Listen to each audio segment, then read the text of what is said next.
So walk us through exactly what type of impact you expect this rationing plan to have on demand from a percentage perspective, and how is this plan going to be monitored and how is it going to be enforced? Because there's certainly a lot at stake here for Europe.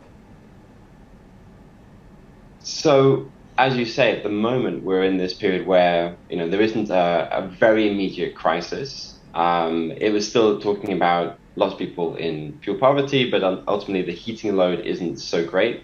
When we get into winter, it really depends on those Russian flows. Now, we're getting extremely low Russian flows through Nord Stream 1 at the moment, down to about 20%. If those don't step up over the winter, it then becomes a real challenge trying to make it through the winter in terms of getting out with reasonable storage in February and March without basically running out of gas completely.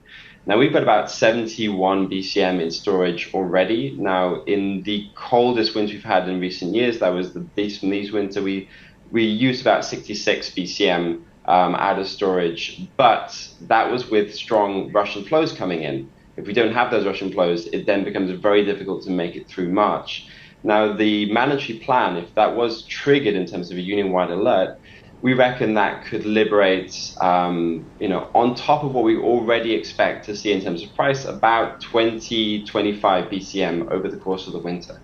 So it offsets something in terms of the Russian flows, but it still looks very precarious. And if we have a cold winter, then it's just very hard to see how we balance it all. And I also wanted to ask you who you think is going to be impacted most by this rationing. We're talking today in very broad terms about an overall impact on your average everyday European, but what about when it comes to major industry, for example, in those large gas importing countries like Germany, for example? Are we going to see a significant impact and reduction there? We've had various industry groups already saying that they're going to have to reduce their production down to zero at some factories or reduce it a great deal. I just want to reinforce that since the run-up in price initially from October last year, we've had various industries just functioning really suboptimally within Europe. We've had aluminium producers across Europe really cutting their production. Same thing goes for steel, some agriculture, anything on the chemical side, whether that's ammonia manufacture. So all of these very heavy gas consumers have been cutting their output because of high prices. Now, we reckon if you introduce the mandatory plans on top of that, then you could get some extra reductions from those industries over the course of the winter. Again, what this plan is aimed to do is try and spread the load a little bit more, because at the moment it's really been felt in industry. If you can actually get public campaigns to get residential and commercial users to turn down their supply, then you have actually less of an impact on industry. You're basically saying households with their heavy heating load over winter, if they start to reduce their consumption, then the overall economic impact on how much you need to reduce industrial demand will be less. So this is what is really being targeted by this measure.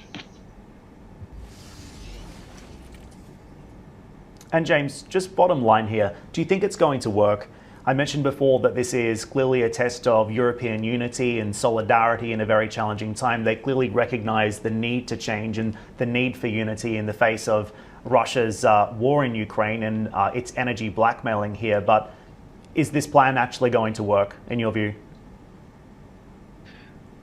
Well, because of existing legislation on how pipeline interconnectors are meant to work, a problem in one country, a complete cut-off of Russian gas, is meant to be felt across the European Union. So if the Commission goes to the Council and says, look, this is a union-wide state of emergency, that we think the Council will probably say, yes, we agree, and the Commission will step in to cut that demand. Now, the trouble is in terms of what we mean by it working, because we've already seen so much industrial gas demand destruction across Europe. We're in a difficult economic situation, and you cut Russian gas even further, you're just cutting more into that industrial consumption. And so we're talking about Europe really struggling in its core industries to maintain the same level of output as before the Ukraine conflict and going back to the pre-pandemic levels. So we will be able to muddle through, but it will look a lot like a wartime economy.